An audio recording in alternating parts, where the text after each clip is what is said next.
किसी गांव के सरसब्ज खेतों और हल्की हल्की पहाड़ियों के दरमियान बस एक पुरसकून गांव में जिंदगी एक पुरसकून रफ्तार से गुजर रही थी। देहाती एक तंग दस्त बरादरी अपने रोजमर्रा के मामलात सादगी के साथ जिंदगी गुजारते थे, जो उनकी सादा जिंदगी के बारे में बहुत कुछ बताते थे। फजर के टाइम मुर्गों की मध्यम सी बांग पूरे गांव में गूंजती थी, जो एक नए दिन के आगाज का इशारा देती थी। जैसे ही सूरज ने अपनी सबज चमक डाली, गांव के लोग अजीबोगरीब घरों से निकले, खिलते हुए फूलों ने और खुशबू के साथ उनका इस्तकबाल किया। इस गांव का दिल इसका हलचल बाजार था, जहां किसान ताज़ा पैदावार और कारीगर अपनी दस्तकारी की नुमाइश करते थे। लोग अपने हाथों से बनी हुई दस्तकारियां और दीगर अशिया इस बाजार में लेकर आते।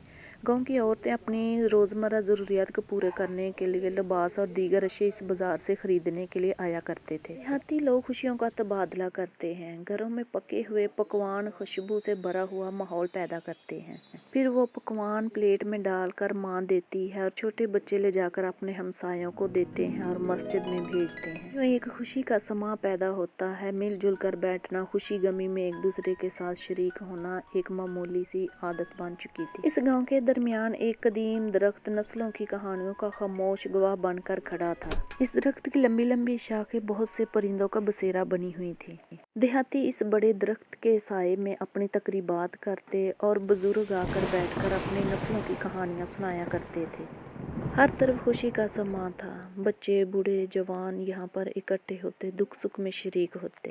शाम को थके हारे किसान जब आकर इस दरख्त के नीचे बैठते, एक दूसरे के साथ दुख सुख में शरीक होते तो बहुत एंजॉय करते। पकवान बनते, मेले ठेले सजाए जाते और लोग त्योहार पर एक दूसरे के गले मिलते, घरों में जाते, खुशियाँ मनाते थे। बच्चे तंग गलियों से दौड़ते हुए रवायती खेल खेलते थे, जो इनके गिरदोनवा की सादगी को गूंजते थे। गांव के बूढ़े लोग इधर आकर बैठते और गुजरे हुए दिनों की यादें ताज़ा करते थे, एक दूसरे को अपनी कहानियां सुनाते थे। युवा नौजवान नस्ल को हिकमत पेश करते थे।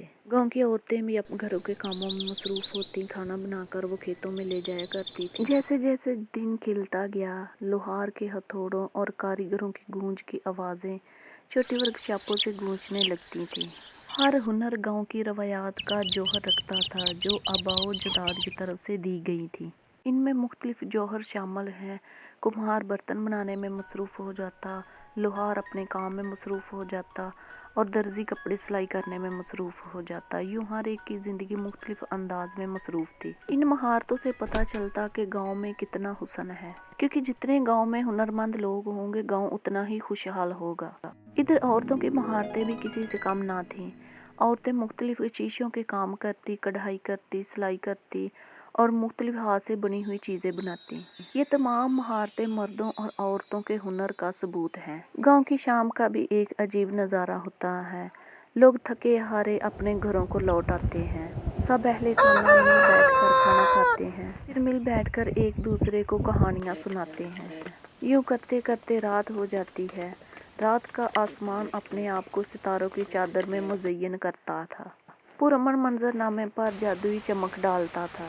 गर्मियों में जब चांद अपने जोबन पर चमक रहा होता है तो उसमें और ही ठंडक पैदा होती है। इस खूबसूरत गांव में वक्त एक बहती हुई नदी की तरह गुजरता है। रोजमर्रा जिंदगी में कोई परेशानी नहीं होती थी। दिन भर के थके हुए लोग पुरसकून नींद सो जाते हैं।